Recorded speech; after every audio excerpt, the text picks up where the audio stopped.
Hello and welcome to FinTech Impact. I'm your host, Jason Pereira. Today on the show, I have Ximena Alemán, co-founder and CEO of Prometeo. Prometeo is a company that enables open banking by providing thousands of API connections between financial institutions in order to securely share information. And with that, here's my interview with Ximena. Ximena, thank you for taking the time today. Hi, thanks for having me. Very happy to be here chatting with you, Jason. Well, it's a pleasure. So, Ximena Alemán, tell us about Prometeo. Okay, so Prometeo is a fintech infrastructure company that connects global corporations to financial institutions through a single API.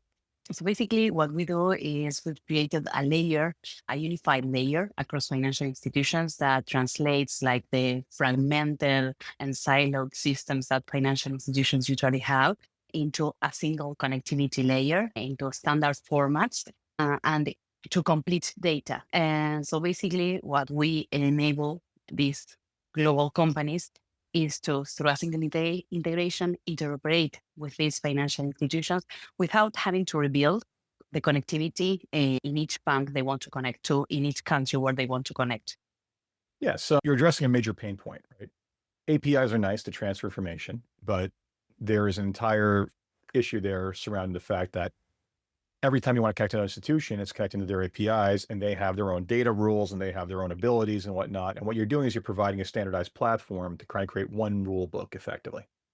Exactly that. Imagine that, I don't know, each country has its own regulations, each country has its own financial and banking infrastructure. In some countries, you have standards. In other countries, you do not have standards in place. And so it kind of becomes like this nightmare of connectivity where you have to go adapting financial institution to financial institution and then country by country. And so I remember my first pitch when we started Prometeo, and I would usually compare this to cooking spaghetti. When you start cooking spaghetti, you have this Pinterest idea of what like a nice gourmet dish should look like. And then you end up with this mess of spaghetti, which doesn't look at all as the Italian like image that you have. So with connectivity, it's the same. Right? Like each connection is like an spaghetti, and when you look at it, it is not as clean, as simple as you want to. And so, in order to bring that that swift emotion to the connectivity, in order to make it look like a great plate of spaghetti, you have Prometeo to standardize all the connectivity and just to clean up that mess up. Excellent.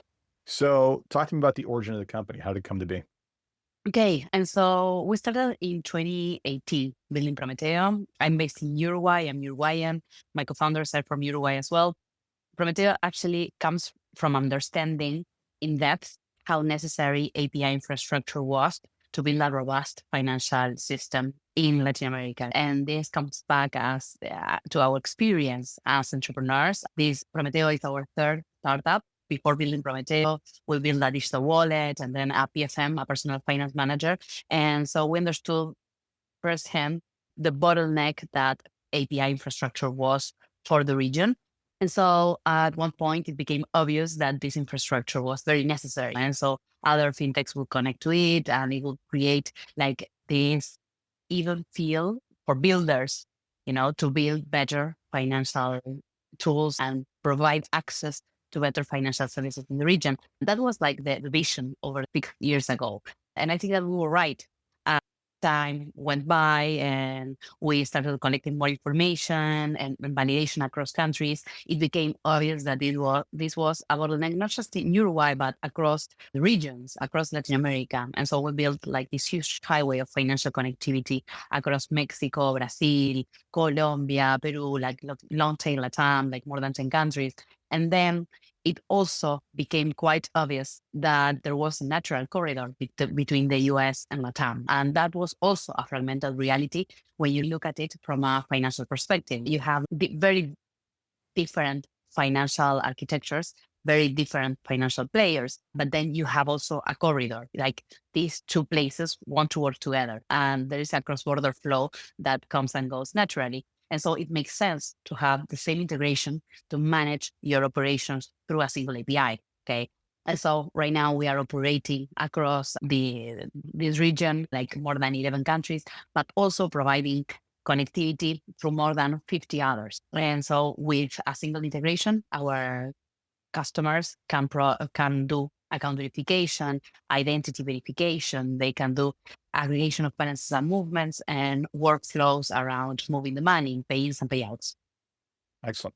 Okay. Basically, all the things that open banking is telling us we should be able to do, but dealing with the problems. Yes, I think open banking and whatever comes next. We're bullish about agentic payments, and of course that you need an API in place, you need an MCP, you need like another layer of orchestration over what you already should have. And I think that right now that's where the question mark is. Like that's where the bottleneck is. What processes have you automated?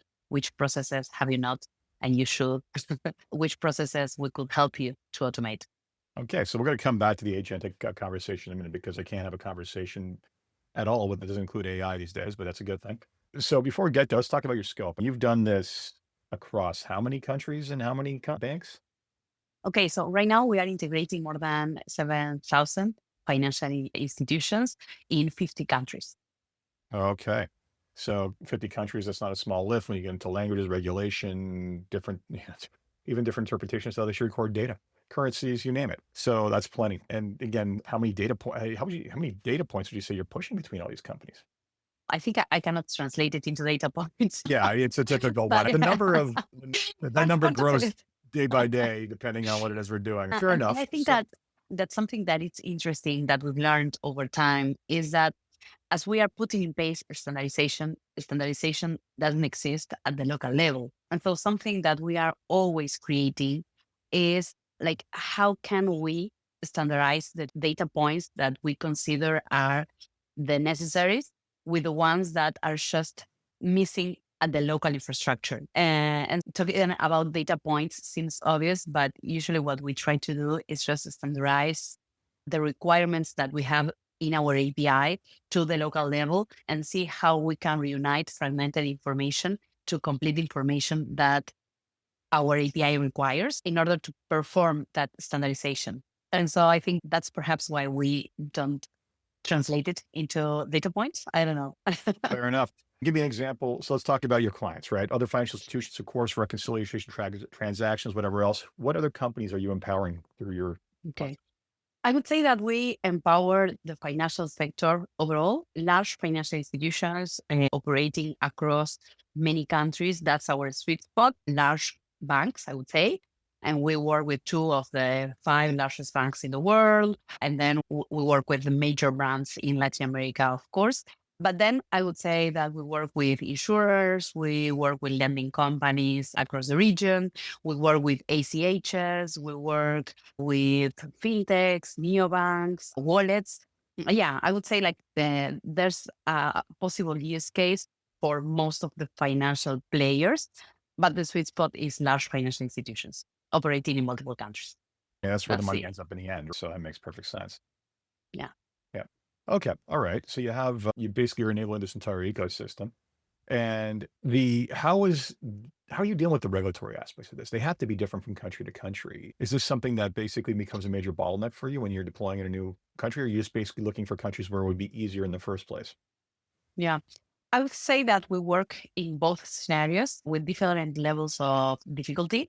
There are many countries in which the infrastructure is less mature. I would say that smaller countries in Latin America, it's perhaps where you find this scenario in which part of the conversation is, of course, adapting to the local regulation, but also pushing the envelope in terms of what's available at the tech infrastructure level. And that means working a lot with the financial institutions in the country, with the different stakeholders in order to make the regulation evolve, but at the same time, understand what's the current state of the regulation to see which of the products that we have we can deploy and how those should be deployed. In order to enter into a new country, of course, that this requires a deep investigation in terms of product, a deep research from our product team, and also some demand from current customers. That's something that we always try to understand where our customers sit if we have this new country, what kind of traction we could create early on. And then I would say that in the largest markets is where usually infrastructure is more mature. And so it's easier to integrate new services and to deploy our products because usually there's some level of infrastructure that's already there. What we are doing is making that infrastructure available for the rest of the world. Okay. So talking about the real world impact here, what is the actual benefit of doing all this in the end? I would say that the actual benefit of doing all of this is efficiency, being able to create new things in less time. Okay. So we are saving costs for our customers. Okay. And that's the efficiency layer. And then I would say that the other layer is, of course, time to market. Usually, when you want to deploy a new product, a new financial product, you need some level of interoperability with the local infrastructure. If you want to do that in two countries at the same time, usually that's a bottleneck. You have to split resources into the the two projects. If you want to do it in three, it's three. And so basically what you end up is with a backlog of integrations. This was very obvious for us in Latin America, where you will find large corporations coming to the two largest markets. Okay. And that's Brazil and then Mexico and perhaps a third one. Could that be Chile or Colombia or Peru? They would choose, but you end up choosing. And so part of our value proposition is you can choose, but it will be the same integration. And Yeah. so now you don't have to think about how to align your resources. You don't have to think about your backlog. You just can integrate to us and see where it makes the most and the most sense for you and your value proposition to deploy that product. Okay. But it's not about the resources that you have in order to deploy it to a new geography. You can just do it by integrating to us. Okay. And yes, saving all kinds of time. And it must be a big change for the companies who basically sign up with you because the second they're on board, they're tying into an already existing ecosystem and able to, it's not no longer a one-to-one. It's suddenly the time to every other bank in this network. Exactly. Exactly. Yeah. Excellent. So let's go back to AI because we talked about it and agentic work, right? So let's talk about, for those of you who are listening and still confused about this, I like to summarize it by saying that APIs are like traveling on a train. You start from point A, you go to point B, right? It's a single line. There's no discretion. You're basically making a call, stuff is coming, you call or push, stuff is coming back or going out. Working with an agent is like getting off that train and driving a car for a while because there is discretion as to what happens and just figuring out things along the way. So it's a bit of a crude analogy, but I can't think of a better one. Someone, if you have one, that'd be great. But let's talk about the agentic world and how that's going to basically be able to take advantage of the ecosystem you're putting in place. Okay, perfect.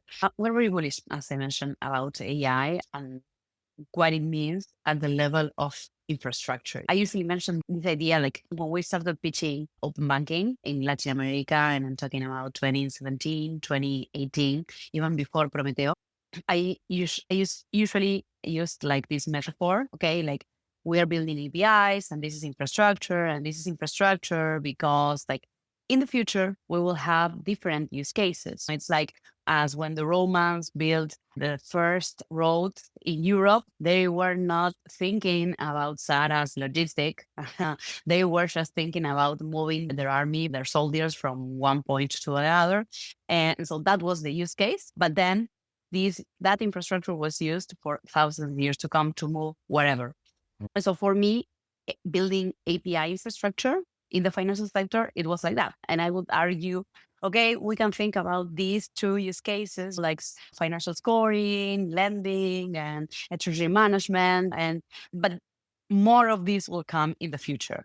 And so when I saw what was happening in AI, it was like obvious for me. It's true. It struck me like, okay, this is the next thing, like this is what will go on top of all the digital transformation that we've built over the years. This is what comes on top of APIs, open banking, open finance, open data, name it. And so I feel like this is the next wave that will be empowered and enabled by all the infrastructure that we are building.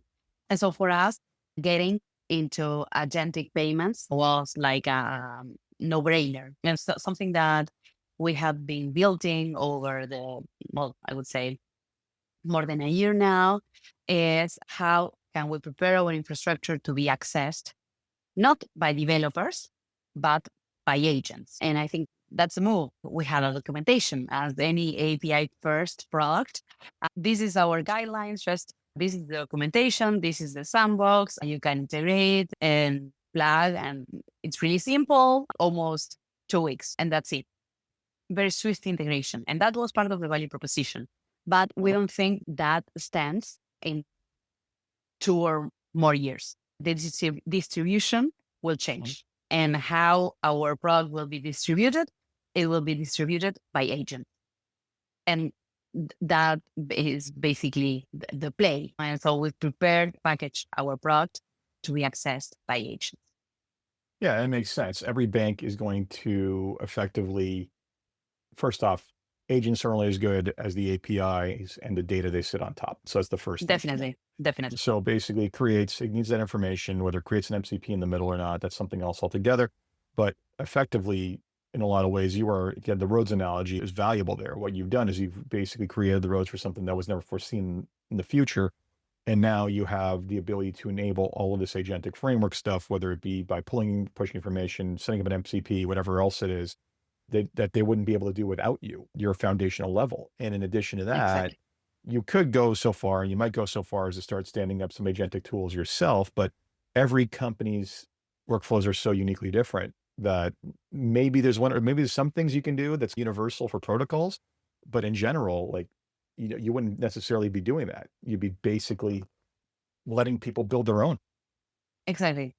And that's the idea of the infrastructure, like being able to provide a capillarity in the functionality, like in the features, but not design, like meaning that you are able to create on top of it whatever you want to create with a layer that enables you to perform a certain type of feature or action.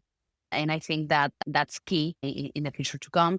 Something that, like, coming from an emerging market, Latin America, something that for me has became obvious is that this step is what we are building, being able to create the amplification layer is crucial in order to not leave behind countries where digital transformation has not kicked in as in developed economies. And I've always pitched this angle of bridging the infrastructure gap, between Mexico and Brazil and Ecuador or Bolivia or República Dominicana, where the banking infrastructure is less developed than in Mexico and Brazil.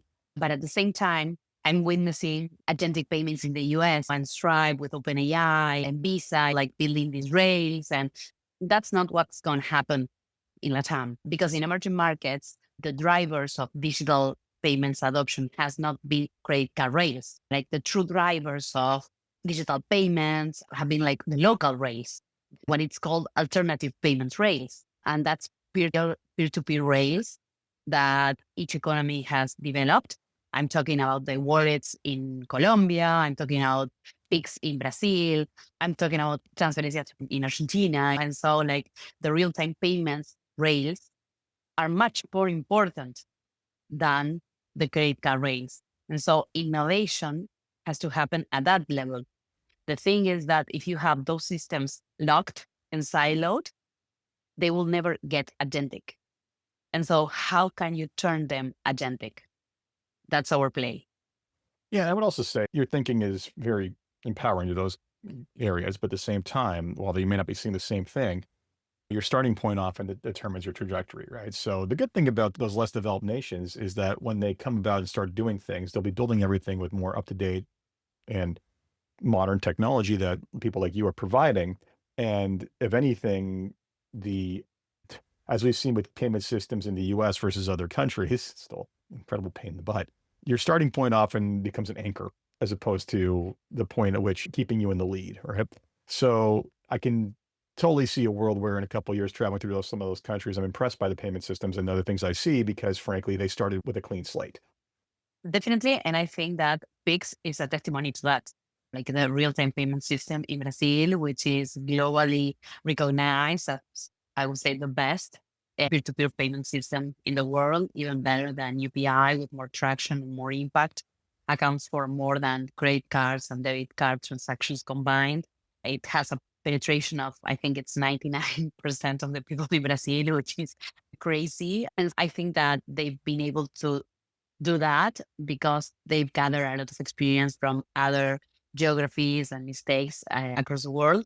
But I think that also they are like a lighthouse for the rest of the region. And I think that it's the same goes for Agentic. I think that definitely the idea is to bring best practices, but at the same time, you cannot just sit and wait to see in order to test. I think that we can, like, the region cannot afford to do that. As the same, I think with banking infrastructure in the US, I think that the US needs to upgrade like the banking rails. And so I think, yeah, exactly. And so I think that at this point in time, like no country can afford the time to just wait and see what happens. I think that we are going through a constant revolution of the financial infrastructure, and that this is happening globally. This is happening globally. Yep, absolutely. Before we wrap up, there's 3 questions I ask everybody to end on a positive note. The first one is, if you had one wish for something you could change in your company or the industry as a whole, what would it be? In the industry, something that I would really wish for is to have in each of the countries at the regulatory level entrepreneurs. Oh boy. But entrepreneurs with lawyers. I'm fine with lawyers, and I think that it's very important, and economists as well. That the type of profile that we already have in institutions, it's more than fine. And I think that they've learned a lot, and definitely they've also helped the financial sector to avoid a lot of mistakes. And I know that they are protecting the user. And I think that all of that's fine. But I think it would be great if we could have one dynamizer in each of the meetings, someone thinking outside of the box, someone like understanding how to like the tech world works, and understanding like how we can navigate like uncertainty in a different way, which is not that conservative. And so I think that's something that I will ask for, to have this entrepreneurial mindset person in each of the regulatory level meetings. Yes. Unfortunately, they're in regulation because they're not entrepreneurs. And I'm with you. Exactly. And I remember specifically having conversation where basically large government agency was pushing back on the concept of APIs. Well, what do you even need them for? I'm like, you really don't understand what people need your data for, is what you're telling me. That's the answer. That just came out of your mouth. They couldn't see it. And it was like, okay, so like maybe you should start understanding your end user and what it is that they see value in you for. And if you did that, you would actually understand why we're asking for this sort of thing. Definitely. And I think that it's also like this mindset thing about not going first, no, that can happen. And instead going more of, okay, what do I have to do in order to make it happen? And I think that is very entrepreneurial, like making that shift. Okay, I want to do this. Like, how can I get to there? But usually the regulator is going the other way around, you know, like that we cannot do. Yeah, no one gets fired in regulation for doing nothing. That's the reality of it, right? Nothing can go wrong. Less can go wrong without taking risks. So it's not surprising. So yeah. So yes, that's possibly the tallest order wish I've had on this podcast. That's amusing. All right. Second question for you is, what's been the biggest challenge in a company to where it is to date? What's the biggest challenge And like getting the right company now? to where it is today? Yes. Or what has been historically? Well, historically and up until this point, yes. Okay, I would say that the first years, financing was a huge bottleneck, a huge issue for us, how we can get the company funded. And that was an issue. Not meaning that it's no longer an issue. I think that it's an everyday issue for a company, but after raising a Series A, like we're in a different place. And I would say that was like the first 2 to 3 years after the seed round that changed. But I would say that once that the company had a certain amount of people, a certain level of consolidation, for me, it became obvious that there was another challenging part, which was like moving, like making people be aware of the stage of the company in each different stage, and being able to help them transition from one stage to the next one. It's very different when you are three entrepreneurs, very driven, very mission focused, like very committed, to when you are 6 or 8, 10, 12 people. It's a small group, a lot of cohesion, a lot of abstract thinking, a lot of very informal exchange of information, of experiences. Feels very, I don't know, it's a very emotional process at the same time. It's a different animal when you're 60, Yeah. and being able to transition to that, to a more ordered, structured, revenue driven performance. Yeah, it takes time, takes effort, takes a lot of thinking. And I would say that right now that's a hard part of Excellent. building a company. Well, you're just talking about the difficulties of scaling from inception to now. And the last question I have for you is, what excites you about what it is you're working on and keeps you fighting? Start again. What has you excited about what it is you're working on and keeps you getting up in the morning to fight the good fight? I think that being at this point, witnessing this change of the, because when we started, like, it was a mission, like changing the financial infrastructure, but we are doing it right now. Like right now, like we have these great customers using our platform. We can see the impact of this new level of infrastructure. And at the same time, we are witnessing the power of what can be created on top of it. And so I think that what wakes me up in the morning is exactly being able to keep witnessing this level of achievement, and even being able to even create more, like not feeling that there is an immediate seller. I think that right now we are able to create so much more than what we've created so far, that it's huge. And so I think that I would say it's ambition. Excellent. Ambition. You wouldn't have started if you didn't have it. That's for sure. So, Ximena, thank you so much for your time today. Greatly appreciate it, and keep on working what you're working on. You're just going to make other people's lives easier. I hope so. I truly hope so. Thank you for the invitation, Jason. So that was Ximena Alemán of Prometeo. If you are looking for a way to integrate with countless banks across the Americas, take a quick look at Prometeo. As always, if you enjoyed this podcast, please review Apple Podcasts, SoundCloud, Spotify, as your podcast. And until next time, take care.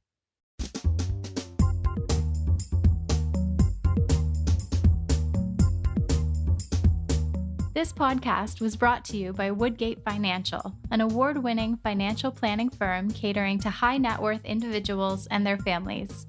To learn more, go to woodgate.com. You can subscribe to this podcast on iTunes, Stitcher, and Google Play, or find more episodes at jasonpereira.ca.